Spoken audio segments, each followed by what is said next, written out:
Welcome into Jets Nation Radio. I'm Angus Hout, and we got Sam Brownell with us today. How's it going, buddy? Oh, not so bad. Yourself? I can't complain. Still living the dream. I mean, I've moved into a fancy studio. It's all black. It looks like I'm in I can space. see that. Yeah, even got the signed Ehlers jersey. So, this is a real Jets podcast now. Love it. Yeah. Love it. I'm going to need to do something here. Jeez, I got to step it up now. Yeah, geez. This is slowly becoming a legitimate podcast. Look at us go. An average of 50 viewers per podcast on just one platform. So go us. Oh, yeah. Yeah. Got to pump ourselves up every now and then. So what are your, so earlier in the last week, John Scott would say, I believe it was on Friday on Dropping the Gloves, that the Jets are off to a great start, but he's not quite buying them as a legit threat in the West just yet. What are your initial thoughts on that? Okay, so when you sent me that quote, I didn't know when he said it. Okay, so that was Friday before the disastrous Columbus Blue Jackets game. So that's my question, is they blew out Colorado and then he said that? Yeah. Like, it would have made sense for him to say that before the Colorado game. Would have made sense for him to say it after the Columbus game. But saying it between those two makes absolutely no sense to me. Yeah, well, before that, I believe the Jets had, they just put up 12 goals and only allowed 2 in the last 120 minutes before. They were on a roll. Yeah. So, I guess that kind of leads me to thinking, what do the Jets need to do to prove to people outside of Winnipeg that they are a legit team this year? Because they have disappointed in the past. True. But I mean, other than Vegas, who's a powerhouse in the West? The Jets are. Did the Stars end up losing today? They were down 4-1 last I had checked. So I think they had lost because the Jets are only, I think they're 3 points back of Dallas now, or 2 points back of Dallas. Something. They're real close. They're still very close. Dallas came back and ended up losing in a shootout. That sucks. So they got a point. Got a point. So Jets are down 2 points on them with 2 games in hand. Okay. So by point percentage, the Jets are the third best team in the in the Western Conference, just behind Vegas and who saw this coming, Seattle. Yeah. They're just behind Seattle though. They're 2 points back with a game in hand. So I get they haven't had a ton of super convincing wins over these high caliber teams, but they're beating the teams they're playing. And again, that they need to start winning those games against crappy teams. Yeah. I mean, we saw it earlier today. The first 2 periods or period and a half, that was bad hockey. Mm-hmm. Yeah. I mean, that was awful. How do you get outshot by the Anaheim Ducks 18-7 in the opening period after the Columbus loss? That's just embarrassing. I think the Jets thought the game started at 3:30. Yeah, I think so. They showed up an hour and a half late to that game. So that's bad. And then that Columbus game was just horrible hockey. You can't lose. I know they got Laine back, but you can't just get pushed around by Columbus. Yeah, and I looked at the Columbus lines and I was like, oh, Columbus is just basically Chicago. It's a great top line, and then you got a great centerman in your second line, and you have no idea who the rest of the team is. I mean, Jonas Corpusalo and Elvis Merlinkins, they're not bad players by any means, but Elvis is good, but he's been hurt. Yeah. Yeah. He got pulled off the IR the same day that Laine did. Mm-hmm. But I mean, it sucks when you lose to the 30th place team in the league, and then you almost blew it. And then you put out a half a stinker against the worst team in the league. Yeah. Well, yeah, and it's we've been talking about this. We just have to beat the bad teams. It's interesting though. The Jets haven't won a 4-game stretch yet this season, which is crazy. I didn't realize that. That's the Jets have always been good at recovering from bad games. Mm. I wasn't worried today until obviously the first period and a half, but then they turned it on. Shout out Dylan Samberg. Oh man, what a team guy, leading the team in blocked shots. He penalty kills. He just does everything right now. Great to see him get a first goal. I know he fumbled that puck that led to their second goal, but that happens. Yeah, I mean, he's still within his first 100 games of being an NHLer. He He's still within has his time first to grow. 40. He's Yeah. only played like 37 games or something, Yeah. or So 34 games. I know it's like I was harping on him on Twitter, and like that's just because I was getting upset with this game. But yeah, After the second goal, I didn't see that. yeah, no, don't worry about what I said. I just mind virused you. Yeah, no, it was frustrating to see that. And then yeah, he pulls off that beautiful goal. And that was a long wait to see if anyone else touched that puck. Yeah, I because it was called a goal initially, there's no way they were reversing that. There was just no definitive shot. And even solely based on the fact that Eyssimont and Dubois both went straight to Samberg, the refs should have been able to tell, oh, neither of them touched that puck. Yeah. Because the guy holding the stick knows if he touches the puck or not. Yeah, absolutely. And Eyssimont, he took two good swings at it. And like that guy is I like Mikey. That was a pickup of what 2 years ago that we didn't see coming. So good, like $5 bargain. This past year, I thought it was 2 years ago. Maybe he was with the Moose last year. I think he His was. story is just fantastic. Yeah, like, and I saw you on Twitter there. You were saying like it'd be great to get like one of those. What was it? Takeoff. The flight path. Flight path. That's Takeoff what it was. Is this year's. Yes. I think. But yeah, no, it'd be cool to see what his flight path was and where we started off with him, Eyssimont, because like, yeah, he was down with the AHL or the Los Angeles Kings AHL team for a while there. Yeah, so he played 4 years, well, 3 and 3 games with the Ontario Reign. And then he apparently his agent went to the team, or he and his agent went to the team and said, please don't tender us a qualifying offer. We want to test free agency, and good on LA for allowing him to. And you're correct. He played 58 games with the Moose last year at 42 points. That's solid. Mm-hmm. 1 Jets game last year, nothing. And I mean, he's playing on the second line right now. He's a firecracker. And I think they've had trouble fitting someone in there with Dubois and Connor. And until Ehlers comes back, I think Eysimont's been the best fit we've seen so far. Yeah. Well, I just haven't really been connecting. I thought Gagne was horrible on that line. Yep. That wasn't working at all. Janssen Fjällby, I didn't mind because he has that speed to keep up with Connor. But he and Eyssimont kind of have that similar game where they're just so hard on the forecheck that it creates chances for guys like Dubois and Connor. So I really liked Eysimont's game, and I don't think we're seeing him come out of the lineup anytime soon, even once guys are healthy. No, and like he even outshined Appleton there on the top 2 lines, which is absolutely like fantastic because Appleton's had looks on the top 2 lines before and just hasn't made it work properly. And yeah, you're right, he does forecheck well, but the difference between him and Axel Jonsson-Fjällby is that he can actually shoot, where Fialvi's just got these stone hands still. So speaking of shooting quickly, yes. To digress briefly, Wheeler, shoot the goddamn puck. That first power play, it was like he had the perfect pass right in front and he decided to pass it back across and we didn't even get a shot on net. Yeah. And it was like a 4-on-1. Yeah. Just shoot the puck. Like, he just scored 3 the other night. Go score another 3 for us. Like, yeah, I know exactly which empty net or open net you're talking about. Scheifele had one too, where he just misses wide open and hits the side of the net. And like, what are you doing, man? You're a professional. Scheifele's goal was sick though.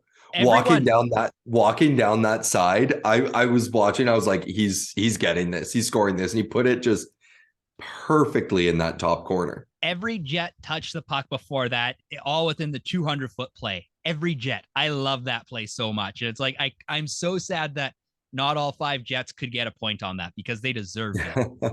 And now the Jets just need to start games. like play the first period and a half of that game. It's 8-0. Yeah. Yeah, really. It really, I mean, once they turned it on, the shift right at the end of the second period was just pure dominance. Yeah, and like you see that from the Jets almost every game that they win. They have that, we're going to control the zone for like 3 minutes straight on a single play. It's fantastic to watch. And like that's pretty much your guarantee signs like the Jets are going to win tonight because they have this dominant zone presence. What we need to see the only time it's not is when they do that in the first period and they don't score and they they have all this pressure and they're not scoring. Other team goes the other way and on their like second shot of the game scores one. Well, and those are the worst. That's exactly that's happened in, I would say, 4 losses for the Jets. The Calgary loss, the Pittsburgh loss, I would say both of the Golden Knights losses and the loss to Columbus the other night, where it's just like the Jets have this phenomenal 5 minutes. And as soon as the Jets have a great start, like the first 5 minutes, I'm like, this team is done. I've already bet twice against the Jets doing that because I was like, nope, they're not going to win. I did it the other night and I won money. Am I a bad fan? They just need to, on those, when they have that pressure, they just need to get one. Yeah. But it's nice to see the power play started to get better towards the end. It was really bad to start the game, but it improved.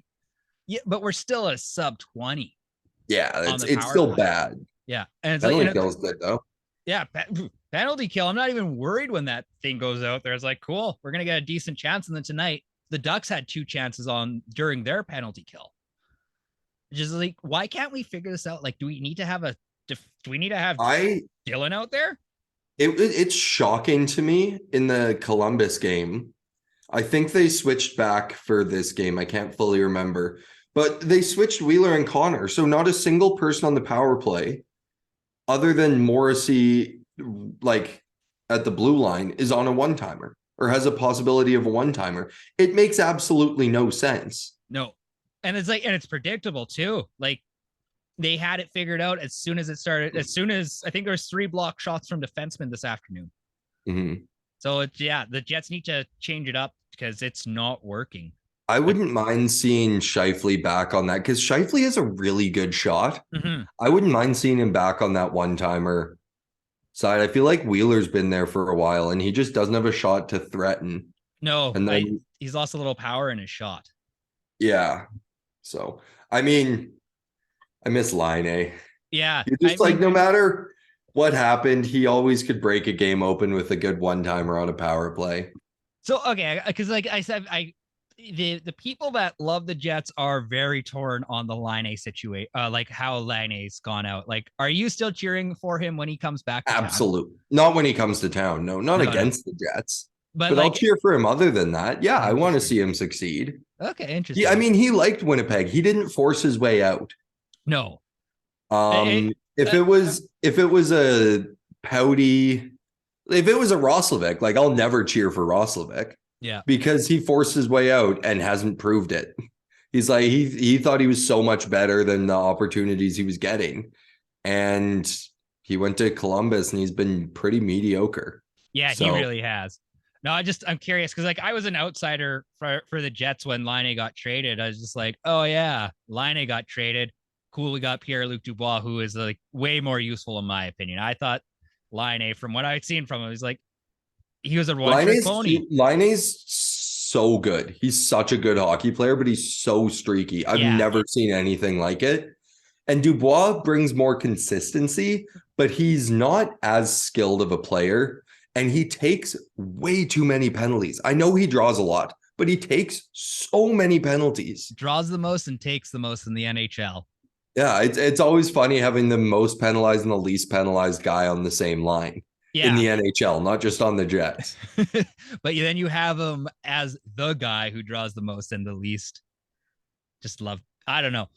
Do you think we're going to see an Eyssimont fight anytime soon, or are we still going to wait for that for a while?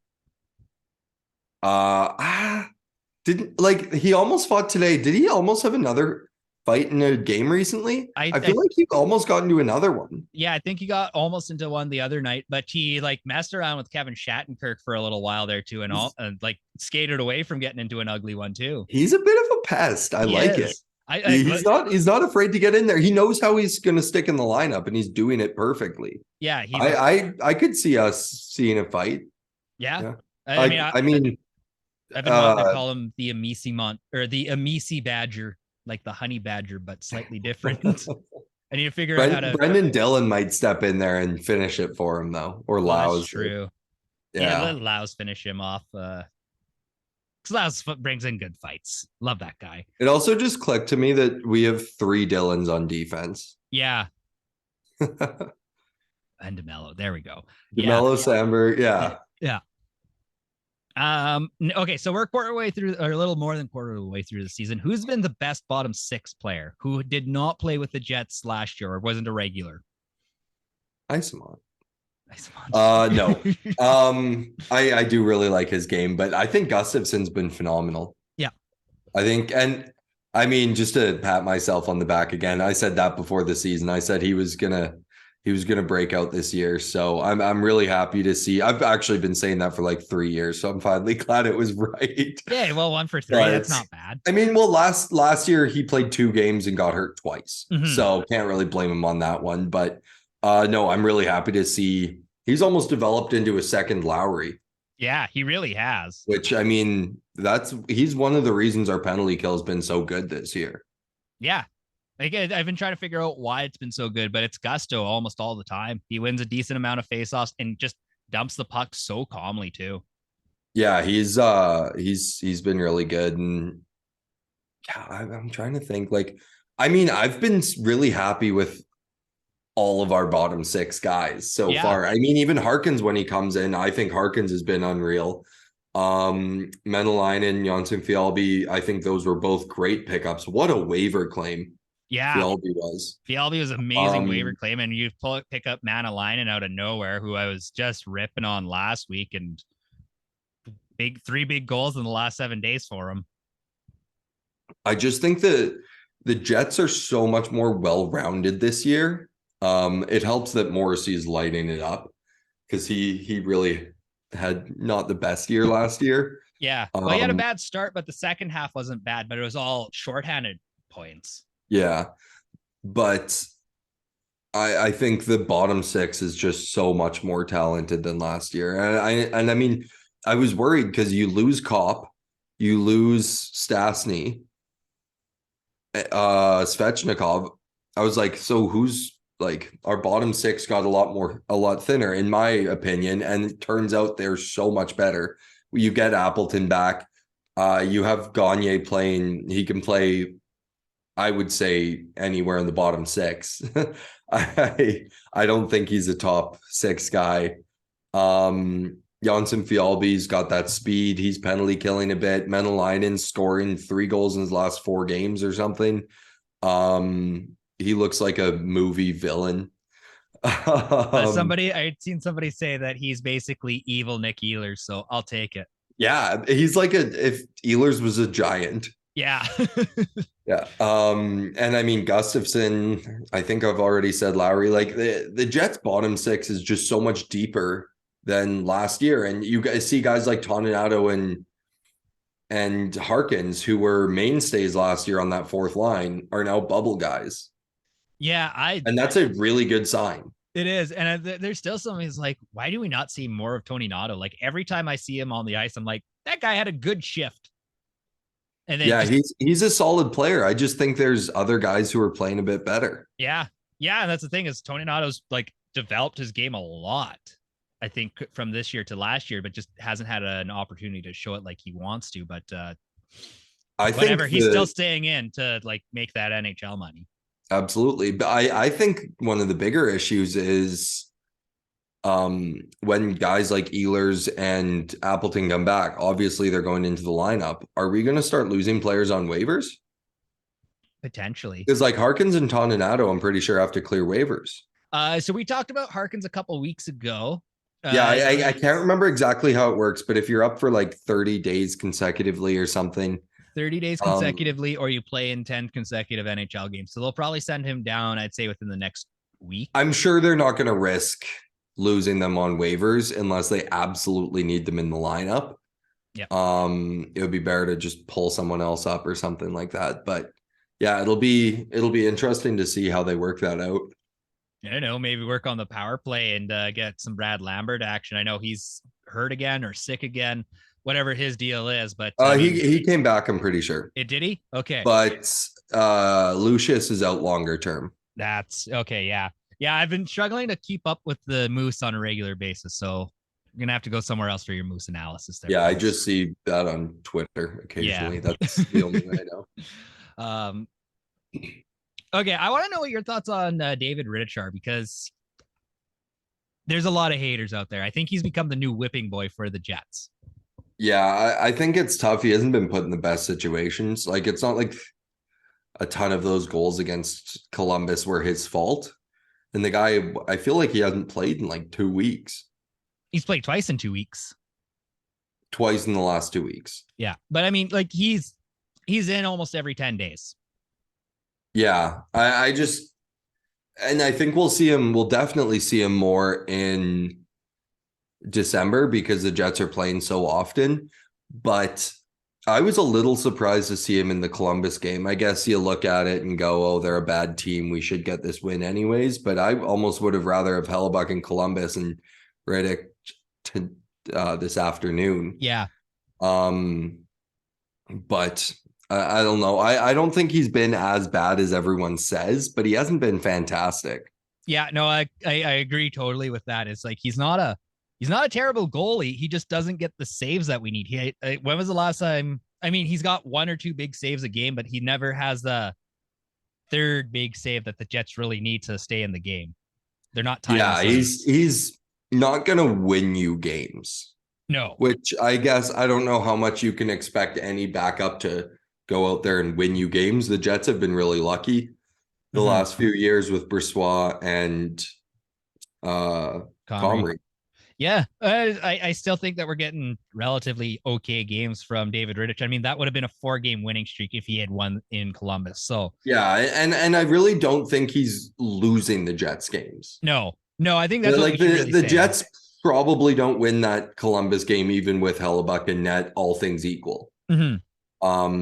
So I don't think it would really be fair to blame Rittich. I just think, yeah, he's not going to win you games. He's not going to lose you games. You just have to, as a team, step up when he's in net because you don't have Connor Hellebuyck behind you. Yeah. Well, and that's the thing. Like, Hellebuyck has won the Jets at least a handful of games this year. Yeah. So we're so spoiled with that side of it that I think the expectations might be a little too high. You think its expectations are too high and it's just like it's not the team that's just playing poorly in front of him? That's the team. I guess you could argue that the team playing, if the team consistently plays bad in front of the same goalie, there's got to be a reason there. But I don't think the team has his few losses have been the team playing bad in front of him. The Vegas game was tough. Yeah. Well, I don't even think it's his losing games, even his winning games. The team gives up brutal ones. That game against Carolina where he just, 3 late goals. Why are you allowing Brent Burns to fire from the point like that?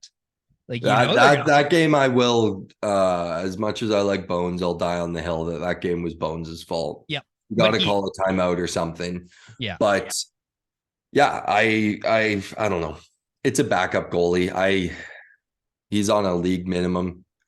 Yeah. It's like he's done fine. He's made some big saves here and there. But again, he's not Connor Hellebuyck. No. So he's not gonna win us a ton of games, but he's not going to, hopefully not going to like lose us games where we greatly outplay the other team. Well, if you're going to have a whipping boy, you might as well make it your backup goaltender. It's not great to have a whipping boy, but somebody unfortunately needs to do it, and he doesn't need to play a whole lot of games. So I'm sorry, David Rittich. You're getting a little bit bullied here in Winnipeg. Yeah, you pulled the short straw. Yeah, but I mean, he also really pulled the short straw in Nashville last year, so we'll take it easy on the guy. Yeah, he's already better in Winnipeg than he was in Nashville. Oh, yeah. Yeah, I mean, I think he's relatively liked in the locker room, and for the most part, I think a lot of Jets fans do like him. It's just that vocal minority who are like, he's losing us games, but they haven't watched 10 minutes of David Rittich actually play hockey. Yeah, it's like, no, the team played horrible against Columbus. Yeah. Like, yeah, you can't play Rittich on that. You're scoring 1 goal against the worst team in the NHL or the worst team in the Eastern Conference. You gotta be better than that. And giving them their second road victory of the season. Yikes. Well, yeah. Anaheim has one regulation win this year. One regulation win, and they were looking for their second road win. So I was kind of nervous that I think they have 2 road wins. Maybe they got 2. I thought Dan Robertson was saying, but it's Dan Robertson. So I'm pretty sure I remember the graphic they put by the bottom because they've played like the most road games in the league or something. Yeah, they're tied with Arizona. The middle of like an 11-game road trip, which would just be horrendous. Yeah. 21 days on the road. It's not fun, friends. No, but then they'll be back in Anaheim all winter. So Yeah, also not the worst thing. yeah, Yeah, I mean, if you're gonna play for one of the worst teams, at least let it be nice weather. exactly. Uh, Exactly. Sam Gagne, is he a Jet regular, a healthy scratch, or not a Jet come? I think it's March. Let's just say March is sometime when the Like the trade deadline. trade deadline. I can't remember what the date is. Um, So let's just say March I 1st for don't think simplicity. with the way the Jets are playing, I don't think they move a guy like Gagne. It's not like he was a draft pick or anything. He was just a free agent signing. Who cares if he walks in free agency again this year? Um, I see him being like a bubble guy, but I definitely think he's on the Jets roster because he's a guy that can kind of plug in. He can play a bit of power play if you need him to. He can play fourth, third, even if you're desperate, second line. So I think he's definitely a guy that's with the team all year. Yeah. Oh, at least I hope so. But at the same Yeah, time, he would be a absolutely. sweet trading chip. Yeah, but if you're in a playoff spot, why? Like if you're top of the division or second in the Central, why are you trading a guy? I guess so. Like, I mean, the Jets team is pretty built up, but you get to the playoffs. Let's just say Nick Ehlers gets hurt. Do you really want a guy like a Eyssimont playing top 6 minutes? Like, we know No. he's great. Well, But, oh, you're thinking of moving Gagne for like a oh, hockey trade. yeah. Well, not a 1-for-1. My God, that would you're not. No, no, no, but like you're looking for a player, not a Yeah. draft pick. No. I wouldn't make a draft But pick trade. But who would do that trade on the other end for a guy that's just going to walk in free agency? if you're looking for it, I guess that's fair. But Like you're not sweetening the pot with a guy like Sam Gagne for a team that's trading away a top 6 player. Because why would they be taking on Sam Gagne? Why wouldn't they want their young players for the rest of the season to get that open spot and have some opportunity? It's not like his contract is big enough to like get a team above the floor. So yeah, just I think he's a Jet because you need that stability of just having a and the 1-year deal, nobody wants to have that guy, even though he's a well, glue guy. it just doesn't make sense. Like if the Jets are way out of a playoff spot, I could see them trading him to a contender that needs depth. Mm-hmm. So he might as well just Just be to be our like depth a guy. bubble guy for like a late round pick. But I don't think the Jets are going to be in that situation. I think the Jets are going to be buyers, not sellers at that point. So Okay. I was just wondering if he would be a piece that you would trade for, a Jonathan Chaves or a was it Bor Hovat that got scratched today or last night? did he?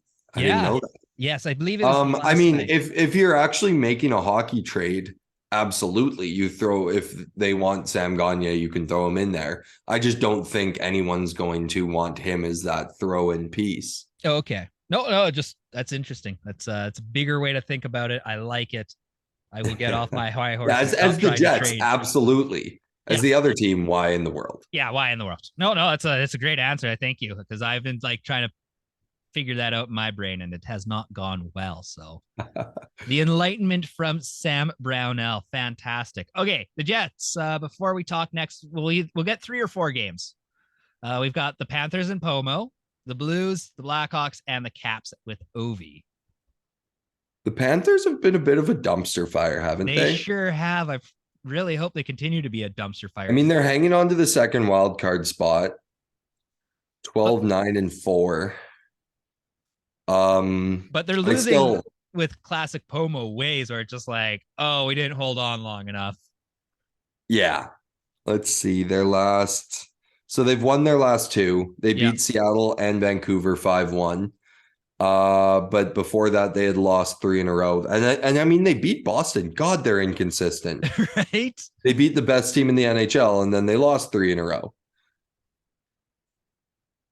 So Jeez. classic So I Pomo. think, yeah, they've won 2 in a row. I don't see them winning a third.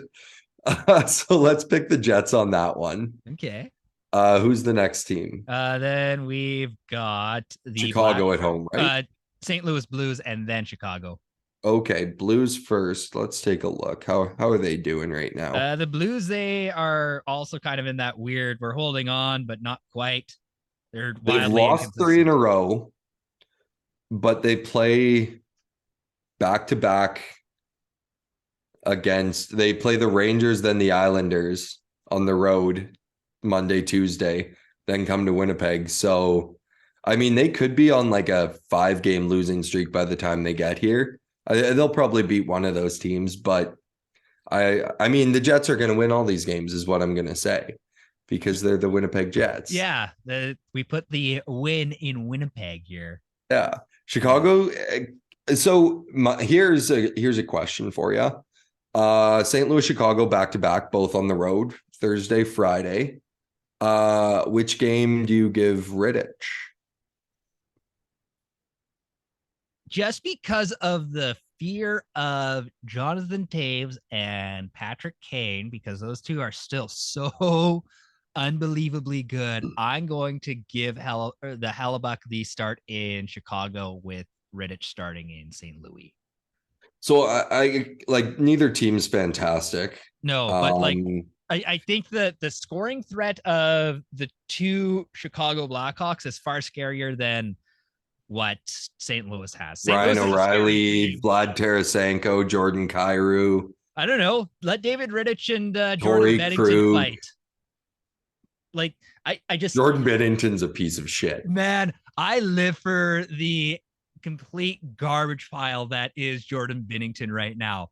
The guy is bringing a new status to goaltenders, and I love it. I want to see a red. I love his own coach being like, hey, stop with the bullshit. Yeah. You suck at hockey right now. Make some goddamn saves. Yeah, stop trying to check Jordan Staal, who is an absolute unit. Not even that. That check is one thing. But the throwing is like putting his glove to Zucker's face as he's going around the net. Yeah, like that's dangerous. He went hard. He went hard into the boards. Yeah. Well, and you can scratch a cornea with that too. Like that can cause permanent blindness if he catches that wrong.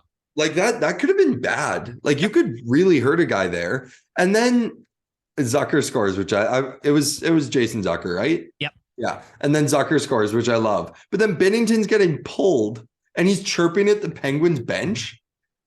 I live for it. It's like, dude, you let in like 4 or 5 goals on like 21 shots. Shut up. Go be the ultimate villain. I love the villain. Go sit down. Oh, I've hated Binnington ever since he came into the league. Well, and he makes it so easy to hate him. Yeah, he really does. And I love that about him. I mean, he's like, I'm not going down the ECHL. I'm better than this. And then goes wins the Stanley Cup. Yeah, and now he sucks. I don't care. I'm good on him for getting that Stanley Cup and he was unreal that year. Yeah. Like he's one of the main reasons the Blues won the cup, but shut up and play your position. Like honest to God. I love the hatred for Binnington. Oh, it's a deep hatred. He might be my least favorite player in the league. I don't even blame you. Like he's such a garbage player. He's not good, but I love it. I just villainry is my favorite within the NHL. Like, go be the ultimate heel. Yeah, he's the worst. Get people talking about you. Go get people to put your name on. But I mean, when your own coach is saying just shut up and make some saves, you've gone too far. Now you're becoming a distraction to the team, and you're not good enough to make up for it. I don't know. Maybe he gets into a fight during a practice and that wakes up the rest of the team and he goes on and they go on another cup run. Listen, I don't want that to happen for the Jets' sake. It'd be awesome if we saw them in the second round. We're like, yeah, you guys are totally done. Get out of here. And we'd run them out of St. Louis. But yeah, I don't know. I think it's fun. I like it. And then what we got? So yeah, like the Jets could easily be on top of the Central Division come next week this time. Yeah, absolutely. I mean, unless Dallas has a bunch of games to play. I'm just pulling them up. So Dallas, who is ahead of the Jets, they have 3 games while we have 4. They got Toronto, Ottawa, and the Red Wings. So we'll still have a game in hand at the end of that at the end of the week. So we shall. I think there's a chance the Jets they're plus 15 now, which is good because for a while they were just still hovering around. Yeah, which blows my mind that they have been one of the best teams and they've done it by not scoring a whole lot of goals. They've been real slow with pocketing goals. I mean, like, when they do score 14-0 now or 15-0 when they score 3 or more, that's an unbelievable stat. Okay, who is the second highest scoring Jet right now without looking it up? So we're just talking goals? No, we're talking points. Is it not Scheifele? No, it's not. Is it is it Perfetti? Nope. Connor? It is Connor. Wow. Or at least the last time I checked. I guess Scheifele has no assists. Like he doesn't know, he still can't pass the puck. Yeah, his assists have been tough, but wow, good on very quietly. It has been quiet. Like I said, like nobody talks about Kyle Connor. He's the most underrated player on the most underrated team. Yeah. Well, I don't know if today's game is on here, but Dubois, Connor, and Wheeler are all tied for second. All tied. Okay, so the last time I had looked at that, Connor was a few points ahead. So let's just say on a hypothetical, it doesn't go that way. Second in scoring on the Jets, and nobody's talked about him. That slows. I don't know if I'd go as far as saying no one's talked about him, but I mean, he had a really quiet start to the season. Now he's just turned it on. And I like that the Jets seem to at least have found a bit of a rhythm with their lines, because Perfetti, Scheifele, and Wheeler are playing unreal together. Yeah, they do need to work on their back check, the three of those guys. Yeah. But Connor and Dubois, they're clicking together, and hopefully they can find someone that they've kind of been rotating through there. But I think Eyssimont could potentially be that guy until Nicky's back. Yeah, pretty much. I agree with that. So, I mean, yeah, it'd be tough to break up 55, 60, 26, and 91 at this point. Unless they go completely cold, you can't. Yeah. Perfetti's he's one of the top in rookie scoring. Yeah, I would have to double check. The last time I'd looked, he was tied for 5th. So he was second after the Colorado game. Was he? Okay, so I mean, like the guy's on a roll, and I mean, like has so many chances lately that he hasn't put away. Mm-hmm. Or just like he's always more of a setup guy. Yeah, but even some of his setups, it's just like, oh, that should have been in the back of the net. Somebody, Yeah, gotta put that in. It's a goal that doesn't go all the way through, and somebody sweeps the puck. Like he's had so many good opportunities. He should be beating Matty Benier for that. Yeah, that could come down to the wire. Yeah, but you're in Winnipeg, so you gotta put up an extra by like 20 points. Yeah, actually get it. It's a shame being in this cold city and nobody respects us. Yeah. Well, that's all I've got. So, Sam, where can we find you on the internet? Yeah, you can SBrownell12 on Twitter. I'm actually tweeting now. Once again. And Sam Brownell Radio on Instagram. Can we hear you on the AM radio dial? And yeah, 730 on your AM dial, basically anywhere in Western Manitoba or Eastern Saskatchewan. We can hear you down in the city from time to time. So if there's nothing blocking the Northwest, you can get me in Winnipeg, but also on your Radio Player Canada app. Yeah, I might as well push the Radio Player Canada app. Yeah. They need all the advertising they can get. You can hear me at 6 a.m. tomorrow because 6 a.m. early start for this guy. Early. Well, man, respect the newsman out in Dauphin there, friends. You can make sure you go check out jetsnation.ca. We appreciate everybody that visits that website. We're doing all right, but we could be definitely doing better. So tell your friends about jetsnation.ca. We would greatly appreciate that. Jets Nation on Instagram, Facebook, Twitter, and TikTok. You'll see my ugly mug there on a regular basis. And give Angus a follow, Angus Hout on Instagram and Twitter. Have yourself a great week. Sam, have a good one. Be safe and be well. Enjoy hockey tonight, and we'll talk to you again soon. Yeah. Adios. See ya.